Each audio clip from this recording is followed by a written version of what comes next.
మీ business విస్తరించాలనుకుంటున్నారా? మార్చి 16-17 హైటెక్స్ లో franchise India biggest ఫ్రో expo. నేను ఇప్పుడు చెప్పబోయే విషయం గురించి మీకు తెలిస్తే ఖచ్చితంగా సినిమా స్క్రిప్ట్ అనుకుంటారు. ఎందుకంటే అంత నమ్మశక్యంగా విషయం మీ ముందుకు తీసుకొస్తున్నాం. అసలు విషయంలోకి వెళ్తే ఓ విద్యార్థి 2000 సంవత్సరంలో 10వ తరగతి ఫస్ట్ క్లాస్లో పాస్ అయ్యాడు. తర్వాత ఇంటర్, డిగ్రీ, పీజీ, బీఈడి వరుసగా అగ్రస్థానంలో ఉత్తీర్ణుడయ్యాడు. ఇంకేముంది, ఏదో ప్రభుత్వ ఉద్యోగం కొడతాడులే అనుకున్నారు అంతా. కానీ తానొకటి తలిస్తే దయం ఒకటి తలిచిందన్నట్టుగా మనోడికి గుమ్మడికాయ అంత టాలెంట్ ఉన్న ఆవగింజంత అదృష్టం కరువైంది.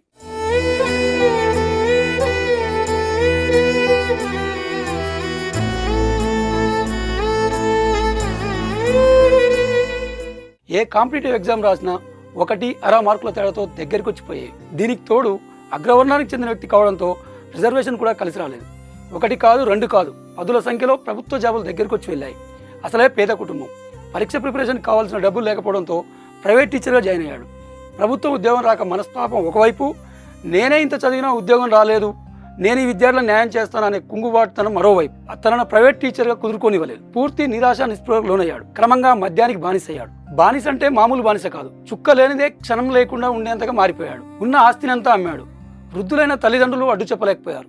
చివరాఖరికి వైన్ షాప్ దగ్గర మనోడు కనిపిస్తే తెలిసిన వాళ్ళంతా పరారయ్యేలా దిగజారిపోయాడు. ఊరు వాడ అంతా చదువుకున్న తాగుబోతని ఎగతాళి చేసేది. నా జీవితం ఇంతే అనుకుని బాధపడుతున్న క్రమంలో తన జీవితంలోకి తన మరదలు ఓ వెలుగులా ప్రవేశించింది. ఊరు వాడ, చుట్టాలు పక్కాలు అంతా తాగుబోతుని పెళ్లి చేసుకుని ఏం చేస్తావు అన్నా ఆ మరదలు లెక్క చేయలేదు. తన బావపై ఉన్న ప్రేమ ముందు సూటిపోటి మాటలు నిలవలేదు. తమకు కలిగినంతలో బావని పెళ్లి చేసుకుంది. తన దగ్గర ఉన్న బంగారం అంతా తాకట్టు పెట్టి ఆటో కొనిచ్చింది. నెమ్మదిగా తన బావని మద్యానికి దూరం చేయడం ప్రారంభించింది. హ్యాపీగా ఆటో నడుపుకుంటూ సాగుతున్న వారికి 2 పిల్లలు కూడా కలిగారు. పట్టణానికి కాపురం మార్చారు. అంతా సజావ సాగుతున్న సమయంలో పిల్లల్ని మీ తండ్రి ఏం చేస్తాడు అని అడిగితే ఆటో డ్రైవర్ అని చెప్పడం చూసిన ఆ ఇల్లాలు మనసు చివుక్కుమంది. తన బావ స్థాయి ఇది కాదని ఆమె మనసుకు తెలుసు. తన బావను ఉన్నత స్థానంలో నిలుస్తాడనే నమ్మకం ఆమెది.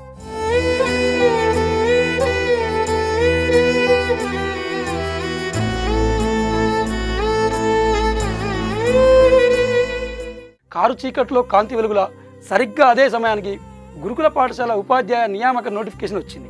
ఈ అవకాశాన్ని వదిలిపెట్టొద్దు అనుకుంది. వెంటనే ఆ మరదలు భావన చదవాలని కోరింది.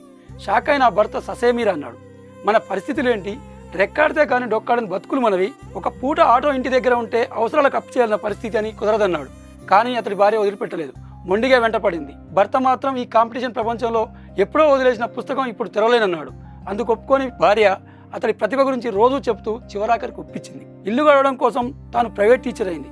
ఉన్న ఆటో అమ్మి 3 నెలల సరిపడా సరుకులు తెచ్చింది. బావకు పూర్తి స్వేచ్ఛనిచ్చి ఫుల్ కాన్సన్ట్రేషన్తో చదువుకోమని ఏర్పాటు చేసింది. ఆ వ్యక్తికి మాత్రం తన ఏజ్ 40కి వచ్చిందని, ఇక ఏ ప్రభుత్వ జాబ్కి అర్హుడని కారణ విషయం తెలుసు. తన జీవితంలో ఇదే చిట్ట చివరి అవకాశంగా భావించి కసిగా చదవసాగాడు. ఆ కష్టం ముందు ప్రభుత్వ ఉద్యోగం మోకరిల్లింది. ఆ ఆదర్శవంతమైన దంపతులను మా ప్రతినిధి ప్రేమ్ మీకు పరిచయం చేస్తాడు. పాలమ్మినా పూలమ్మినా, ఎమ్మెల్యేనైనా, ఎంపీనైనా, మంత్రినైనా, ఇలాంటి మాటలన్నీ మన మాజీ మంత్రి మల్లారెడ్డి గారు చెప్తుంటే వింటుంటాం. కానీ ఈ రోజు ఒక స్పెషల్ పర్సన్ ని మీ ముందుకు తీసుకొస్తున్నా. బర్లు కాసిండు, గొర్రెలు కాసిండు, ఆటో నడిపిండు, ప్రైవేట్ టీచర్ గా పనిచేసిండు, పడరాని పాటలు పడ్డిండు. ఈ రోజు ఒక టీచర్ గా 10 మంది విద్యార్థులకు చదువు చెప్పే సారైండు. నల్గొండ జిల్లా మిర్యాలగూడ పట్టణానికి చెందిన కట్ట సోమిరెడ్డి అనేక కష్టాలు పడి, అనేక బాధలు పడి, ఇక ఇదే నా జీవితం, ఇప్పుడు కూడా ఉద్యోగం రాకపోతే నా బతుకు వేస్ట్ అనుకునే టైంలో కష్టపడ్డాడు. 1 సంవత్సరంన్నర కూర్చుండు, ఆటో తోలుతూ కుటుంబాన్ని పోషిస్తూ ఒక ఉద్యోగం అయితే సాధించిండు. ఎంతో మందికి ఆదర్శంగా నిలుస్తున్న అతన్ని ఈ రోజు మీ ముందుకు తీసుకొస్తున్నా. నమస్తే సోమిరెడ్డి అన్న, సిన్సియర్ గా చదువుకుంటారు, బాగున్నారా? ఏంటి అసలు ఎంతవరకు చదివారు, ఏం ఉద్యోగం వచ్చింది అన్న? నాకైతే ప్రస్తుతానికి టీజీటీ, నాది ఎంఎస్సీ ఎంఈడి క్వాలిఫికేషన్. మధ్యన కొంచెం ఫైనాన్షియల్ ప్రాబ్లమ్స్ బాగా ఫేస్ చేసిన. ఇక మన వాళ్ళు కొంచెం పెద్ద మనుషులు, ఇక ఇవన్నీ అప్పుడు 2009లో కూడా జాబ్ మిస్ అయింది. తర్వాత 2017లో 1:2లో సర్టిఫికేట్ వెరిఫికేషన్ నాకు పోయినా, అప్పుడు జాబ్ మిస్ అయింది. అప్పుడు కూడా మిస్ అయింది. ఆ తర్వాత అసలు ఇక నా జీవితం ఏంది అనుకొని అసలు నేను ఇక బాగా అసలు డిప్రెషన్లోకి వెళ్ళిపోయినా. ఇక మీకు చెప్పకూడదు ఏముంది, కానీ తాగుడుకు బాగా బానిస అయినప్పుడు అందులో నుంచి మా మిసెస్ కొద్దిగా బాగా హెల్ప్ చేసి బయటపడేసింది. ఎట్లా బతకాలని ఆలోచించి అప్పుడు కొద్దిగా నాకు డ్రైవింగ్ కూడా వచ్చి ఉండే, ఆటో కొనుక్కున్నా. కొనుక్కొని బర్రెలని సంతలో నడిపిన.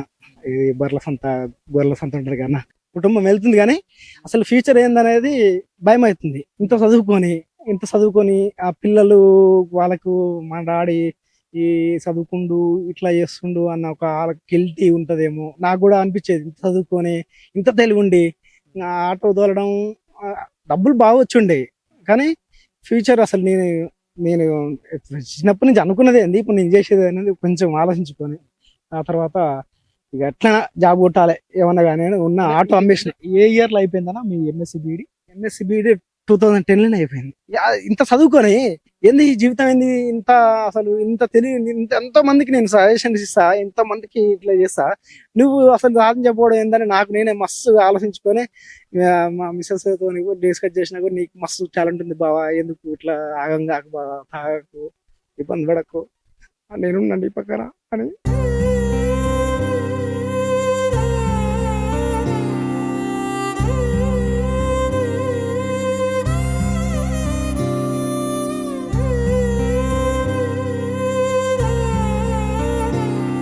ఫైనల్ గా అయితే సంతోషం అన్న, జాబ్ వచ్చింది. మాకు ఇంతకన్నా ఎక్కువ ఏం కావాలి.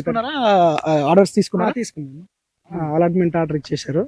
అయితే ఎక్కడ పోస్టింగ్ అనేది ఇంకా డిసైడ్ కాలేదు. ఈ 5th జూన్ నాది. ఈ 5th జూన్ లో ఎక్కడ రావచ్చు. ఇన్ని కష్టాలు ఏడుస్తూ ఆ బాధను వెళ్ళగక్కుతున్న పరిస్థితి ఉంది. అయితే నిజంగానే ఫ్యామిలీ సపోర్ట్ ఎట్లా ఉంది, ఆయన ఎట్లా కష్టపడేవారు కూడా ఒకసారి మాట్లాడి తెలుసుకుందాం. చెప్పమ్మా, ఎట్లా ఉండేవారు మీ భర్త మీతోటి? చాలా ఫ్రెండ్లీగా, చాలా ప్రేమగా చూసుకునేవారు. అంటే ఇంత చదువుకున్నాడు, మంచిగా మ్యారేజ్ చేసుకున్నాం, బర్రెలు కాస్తుండు, గొర్రెలు కాస్తుండు, ఆటో తోలుతుండు, ఏమనిపించలేదా? అట్లా ఏం లేకుండే ఫీల్. మన సొంతంగా ఏం చేసుకున్నా ఏం కాదు, ఏదో ఒకటైతే చేస్తుండు కదా, అది చేసుకుంటూ చదువుకునేటోడు. నైట్ వచ్చేసి మార్నింగ్ టైం వేస్ట్ చేయకుండా చదువుకునేటోడు. ప్రతి ఒక్కరు కూడా అన్నారు, ఇట్లా తాగుతుండు, ఈయనకేం వస్తుంది, చదువు ఉద్యోగం వస్తుందా, ఇట్లా పిల్లని చేసుకొని పిల్లలు అది ఇదని ఊర్లో మమ్మల్ని బాగా చులకన చేసిన వాళ్ళు చాలా మంది ఊర్లో అయితేంది, మా దగ్గరలో మా రిలేటివ్స్ అట్లా జరిగిపోయింది. ఇంకా ఎందుకు చేసుకున్నావు, వద్దంటే మ్యారేజ్ వద్దంటుంటే మా రెడ్డిస్లలో అమ్మాయిలు చాలా తక్కువ అయిపోయినరు.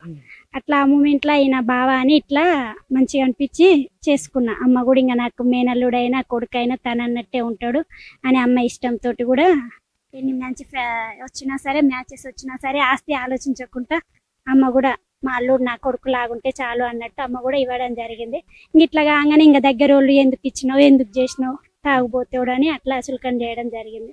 అప్పుడు అన్నోళ్ళందరూ కూడా మళ్ళీ కాల్ చేసి స్టేటస్ పెట్టగానే అవునా అసలు మేము అనుకున్నాను రా అది ఇదని మళ్ళీ హ్యాపీగా వస్తుంది అనుకున్నాను రా, మీ చాలా లక్కీ నువ్వు అసలు, మాకు ముందు నుంచే తెలుసు సోమిరెడ్డి సాధిస్తాడు అన్నోళ్ళు అట్లా చాలా మంది ఉండ్రు. వాళ్ళందరూ రిటర్న్ కాల్ చేస్తుంటే చెప్పినా కదా బాబా వాళ్ళే మన కాడికి వస్తారని అన్నోళ్ళందరూ అని మేము కూడా అనుకోవడం జరిగింది. ముందు చెప్పినావా వాళ్ళంతా అన్నోళ్ళంతా మన దగ్గరకు వస్తారు, మనమే వెనకకు పోవద్దు అని చెప్పినావా? ధైర్యం ఇచ్చినావా? ఇచ్చిన. ఆయన డ్రింక్ చేసేటప్పుడు అదే చెప్పిన, నువ్వు డ్రింక్ ఆఫ్ చెయ్యి, నువ్వు ఏది చేసినా సరే నీకు టాలెంట్ ఉంది, ఏదో ఒకటి చేస్తావు, అన్నోళ్ళందరూ మన దగ్గరికి రావాలి, ఇప్పుడు అంటుండ్రు అనవసరంగా చేసుకున్నావా అని, రేపటి నాడు వాళ్ళే అంటారు అని నేను చాలా చెప్పేసిన. ఆయన కూడా విన్నాడు. ఇప్పుడు అదే నిజమైంది. చాలా మాటలే నిజమైనాయి, నువ్వు అనబట్టే నిజమైనాయా? నిజమైంది అనిపిస్తుంది. చాలా మంది ఇప్పుడు రావడం, ఫోన్ కాల్స్, చాలా హ్యాపీగా అనిపిస్తుంది. ఏ పేరు నాన్న పేరు? హర్షిత్ రెడ్డి. మంచిగా చదువుకుంటున్నావా? మీ డాడీ ఇప్పుడు ఏం చేస్తున్నాడు? టీచర్ జాబ్ చేస్తున్నాడా? నీకు తెలుసా? ఎట్లా తెలుసు? మా డాడీకి వాళ్ళు స్కూల్కి పోయినా. స్కూల్కి పోయినావా? మీ డాడీ డ్రైవర్ కదా?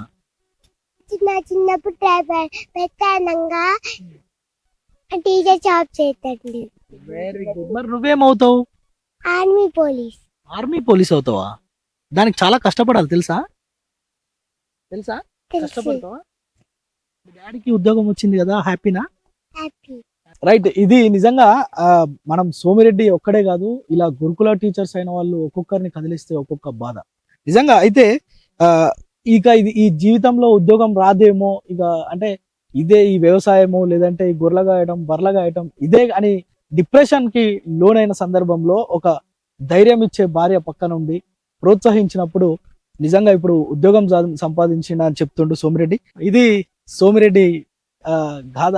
నిజంగా అంటే మనం చూస్తుంటాం, వింటుంటాం, వాళ్ళు గొర్రెలు కాసేది బర్రెలు కాసేది అని చూస్తుంటాం, కేవలం వాళ్ళు గొర్రెలు కాసేటోని లాగానే చూస్తుంటాం, కానీ వాళ్ళ లోపల ఉన్న టాలెంట్ ఏంటి అనేది చాలా సార్లు గమనించాం. అయితే ఇలాంటి కష్టాలు పడి బాధలు పడ్డ వాళ్ళు ఎంతో మంది ఉద్యోగాలు సాధించినప్పుడు నిజంగా వారికి మోరల్ గా సపోర్ట్ చేసిన వాళ్ళు వెనకంగా ఉండి ఇట్లా ఉద్యోగాలు సంపాదించి వాళ్ళు చెప్పుకోలేనంత ఆనందాన్ని వ్యక్తపరుస్తున్న పరిస్థితి అయితే ఉంది. కెమెరామెన్ సాయితో ప్రేమ్, సుమన్ టీవీ, నల్గొండ.